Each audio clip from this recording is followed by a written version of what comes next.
तो दोस्तों, एक और नया दिन और मैं बलजीत परमार हाजिर हूँ एक नई कहानी, एक नया किस्सा लेकर। हम बात कर रहे थे सर्वाइवर की, उन लोगों की जो इतने बड़े बड़े कांड करके भी इस दुनिया में सरवाइव कर गए। अंजाम देखने के पहले ही वो सब लोग जिंदा हैं आज तक। कहीं किसी को उनके असली मुकाम तक कानून की मदद से नहीं पहुंचाया जा सका। ये बड़ी हैरानी की बात है और उसकी सबसे बड़ी एग्जाम्पल है, सबसे बड़ी उदाहरण, जिसको मैं मास्टर सर्वाइवर का नाम देता हूँ। वो कोई बड़ा अंडरवर्ल्ड सरगना नहीं था, कोई बहुत बड़ा गैंगस्टर नहीं था, कोई बहुत बड़ा स्मगलर नहीं था, कोई बहुत बड़ा पॉलिटिकल लीडर नहीं था, कोई समाज सेवक नहीं था, कोई हवाला का डीलर नहीं था, कोई कंट्रैक्ट किलर नहीं था, शार्प शूटर नहीं था, लेकिन उस शख्स ने ऐसा कांड किया जो आज तक हिंदुस्तान की हिस्ट्री में कभी भी किसी ने नहीं किया था। और उस शख्स का नाम है टाइगर मेमन। अब आपको याद आ गया होगा सब, उस आदमी ने क्या किया, कब किया, कैसे किया। और वो भी सिर्फ 3 महीने के अंदर अंदर, विद इन 90 डेज, उस आदमी ने सिंगल हैंडेडली मुंबई में हुए सबसे बड़े आतंकवादी हमले की प्लानिंग की, गांठ जोड़ की, लॉजिस्टिक्स तैयार किए और कितनी चीज़ों का माइन्यूटली उस आदमी ने ध्यान रखा, प्लानिंग की कि किसी को कानो कान खबर नहीं हुई। और मुझे कभी ये समझ में नहीं आता कि इसका श्रेय उसकी अक्लमंदी को दें या हमारी सारी की सारी इंटेलिजेंस एजेंसियों की नाकामयाबी को दें। ये बहुत जटिल क्वेश्चन है, इसका जवाब आप खुद सोच सकते हो। 3 महीने तक इस देश में सबसे बड़ा आतंकी हमला करवाने की प्लानिंग हो रही थी और वो एक ही घर से हो रही थी। मज़े की बात ये है, और वो घर माहिम पुलिस स्टेशन की दीवार के साथ लगता हुआ घर था। ये और हैरानी की बात है। और इस पूरे जो वहाँ पे गतिविधियाँ चल रही थी, एक्टिविटीज़ चल रही थी, वो पूरी की पूरी एक्टिविटीज़ वो एक छोटी सी रोड पे चल रही थी, जो मेन माहिम रोड से समुंदर की तरफ एक छोटी सी रोड जाती है जिससे बहुत कम इमारतें हैं, 4 या 5 होगी। एक पुलिस स्टेशन है, उसके पहले एक आध है और एंड में एक बिल्डिंग आती है समुंदर के किनारे पे, जिसका नाम है अल हुसैनी बिल्डिंग।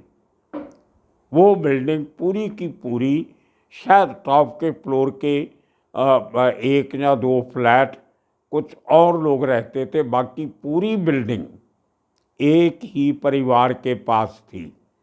सब भाई, माँ, बाप, रिश्तेदार उसी बिल्डिंग में रहते थे और उसी पुलिस स्टेशन के सामने से गाड़ियाँ आती जाती थी, लोग आते जाते थे। इतनी बड़ी चहलकदमी हो रही थी, इतनी बड़ी मूवमेंट हो रही थी लोगों की, इंडिविजुअल्स की और व्हीकल्स की। किसी ने नहीं सोचा कि आज के पहले तो कभी इतनी हलचल नहीं होती थी, आजकल इतनी हलचल क्यों है। शायद इसलिए कि कोई अपने पड़ोसी के ऊपर शक नहीं करता, कोई पड़ोसी की खिड़की में देखना नहीं चाहता, या शायद कहीं ना कहीं कोई मिलीभगत रही हो जिसकी कभी आज तक इंक्वायरी नहीं हुई। ये बहुत बड़ा जटिल एक क्वेश्चन है, सवाल है। 6 मार्च 1992 को बाबरी मस्जिद गिराई जाती है। उसमें जो हुआ आपको मालूम है, एक समुदाय के, मुस्लिम समुदाय के लोगों को उसका बहुत दुख होता है।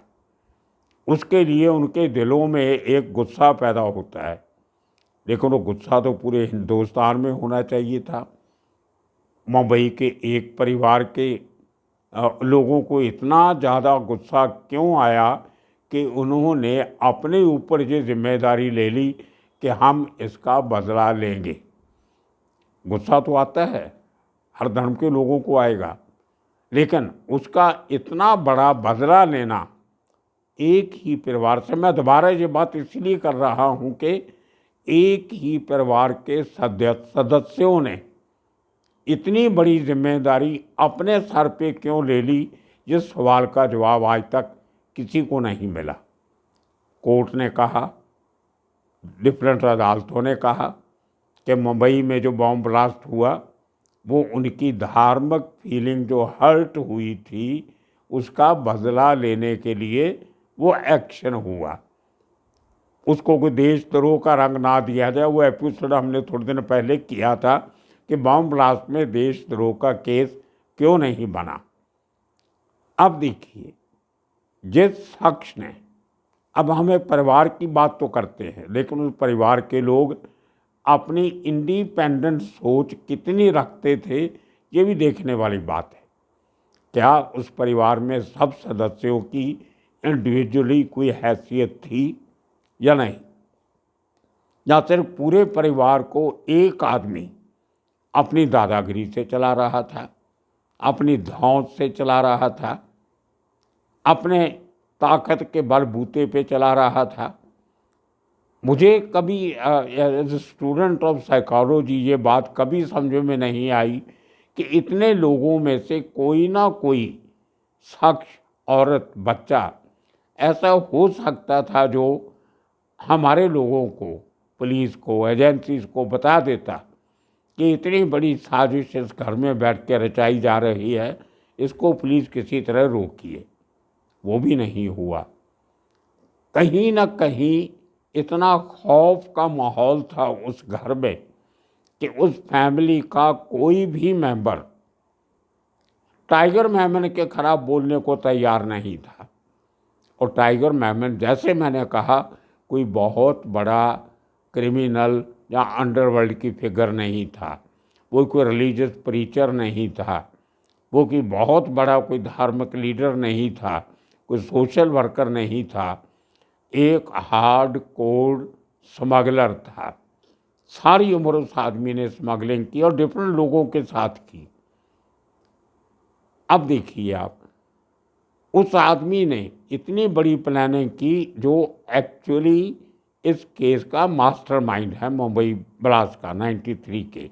6 मार्च बाबरी मस्जिद में फसाद हुए, खून खराबा हुआ, उसके बाद बदला लेने की तैयारी होती है और 12 मार्च को मुंबई में 13 जगह पे बॉम्ब ब्लास्ट करवा दिए जाते हैं। ये सब कैसे संभव हुआ? इतनी बड़ी प्लानिंग कैसे रची गई? और जिस शख्स ने रची वो शख्स को इतना बड़ा आदमी भी नहीं था। तो इसका मतलब ये हुआ कि उसके पीछे कुछ ऐसी ताकतें थी जिनको किसी ऐसे शख्स की ज़रूरत थी जिसका फ़ायदा वो अपने इस किस्म के मंसूबों को अंजाम देने के लिए उठा सकते। और उनको इस यंगस्टर से, टाइगर मेमन से, वो आदमी मिला जिसका उन लोगों ने फ़ायदा उठाया। या टाइगर मेमन अपने लेवल पे करना चाहता था, उसको मदद की ज़रूरत थी, उसने पाकिस्तान की एजेंसी से मदद ली।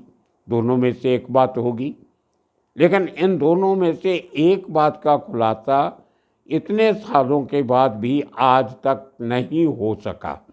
मैं इसको बहुत बड़ा इंटेलिजेंस फेलियर मानता हूँ। अगर टाइगर मेमन ने आईएस की हेल्प लेके ये काम किया, उसके सबूत नहीं पेश हुए कोर्ट में, किसी कोर्ट ने ये नहीं कहा। अगर एजेंसीज ने टाइगर मेमन का सहारा लेके काम करवाया, उसके सबूत भी नहीं हैं। तो ऐसी बातों को छुपाया क्यों जाता है? हर बात का ब्लेम हम दे देते हैं पुरानी सरकारों पे कि ये सब कांग्रेस के टाइम पे हुआ या जनता दल के टाइम पे हुआ। ठीक है, वो सरकार थी, उनकी जिम्मेदारी बनती थी, लेकिन जो कमियां तभी रही सरकार के काम करने के तरीके में, इंटेलिजेंस गैदरिंग में, इंटेलिजेंस फेल्यूर में, उनका खुलासा आज तो हो सकता था, आज भी क्यों नहीं हो रहा। 93 के बाद आज 29 ईयर्स हो गए हैं तकरीबन, तो आज तक उन बातों का खुलासा नहीं हो रहा। जो नई सरकार आई उसको मेरे हिसाब से सबसे पहले ऐसी बातों का खुलासा करना चाहिए था, ताकि देश के लोगों को पता चलता कि पुरानी सरकारें किस तरह देश की अखंडता के साथ, देश की सिक्योरिटी और सॉवरेनिटी के साथ कैसे खिलवाड़ करती रही है। इससे बड़ा मुद्दा आज की सरकार के पास नहीं हो सकता था, लेकिन कभी किसी ने इस बात का खुलासा नहीं किया। अब देखिए मैं ये बात क्यों कह रहा हूँ। वो Al Husaini building Mahim police station के साथ वहाँ पे RDX पहुँचता है, और कैसे पहुँचता है ये किसी को पता नहीं, इतनी बड़ी क्वांटिटी में। और एक बार बता दूँ मैं, ये कोई पहली बात नहीं है कि स्मगलिंग का सामान उस बिल्डिंग में पहुँच रहा था।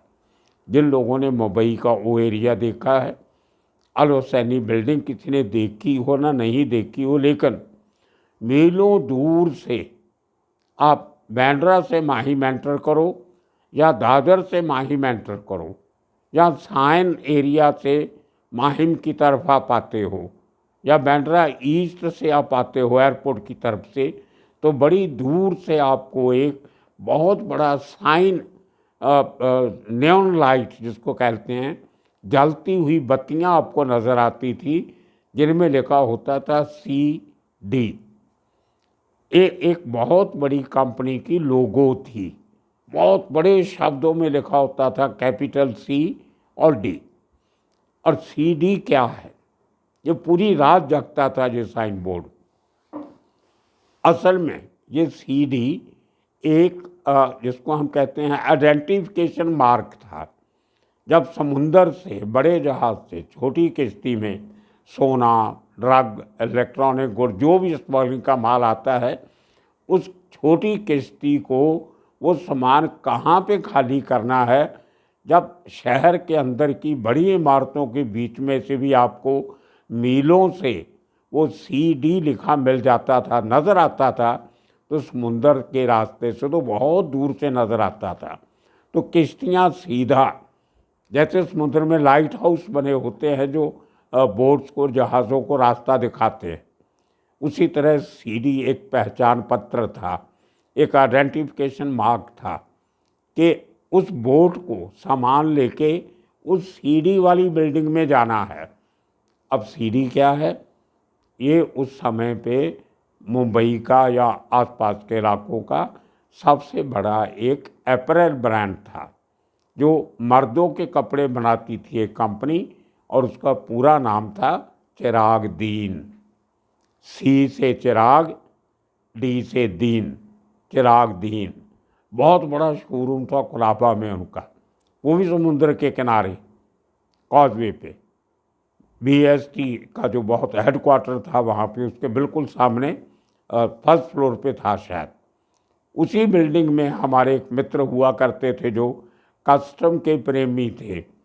कस्टम को, एनफोर्समेंट को, इनकम टैक्स को, अंडरवर्ल्ड के लोगों की, स्मगलरों की जानकारी वो बहुत रखते थे, और बड़ी एजेंसीज के साथ उनका तालमेल था। उसी कंपनी में चिराग दीन का ऑफिस था। अब आप देखिए इतने बड़े बिल्डिंग में, उसके पहले भी उनके 2-3 और जो शोरूम थे बड़े बड़े चिराग दीन के, लेकिन उस बिल्डिंग के इनका एक बहुत ऑफिस सीक्रेट था चिराग दीन का, जहाँ पे उसके मालिक वगैरह बैठते थे। तो इतना बड़ा हमला फैला उस कंपनी का था, और मुझे पता नहीं अचानक 93 के बाद क्या हुआ कि वो कंपनी गुल हो गई। लेकिन आज तक कभी किसी ने ये इसकी इंक्वायरी करने की कोशिश नहीं की कि चिराग दीन का या अल हुसैनी बिल्डिंग का कोई और भी रिश्ता था। नहीं हो कोई बात नहीं, लेकिन इसकी इंक्वायरी तो होनी चाहिए थी, इन्वेस्टिगेशन होनी चाहिए थी। आज वो ब्रांड एक तरीके से ख़त्म हुआ है, या बहुत लो प्रोफाइल में चल रहा होगा। मैंने तो कभी पिछले 15-20 साल में चिराग दीन का नाम भी नहीं सुना। खैर ये हुआ था अपनी जगह पे। लेकिन वो सीडी का साइन देख के स्मगलिंग का माल किश्ती के रास्ते सीधा टाइगर मेमन की बिल्डिंग में, घर में पहुंचता था।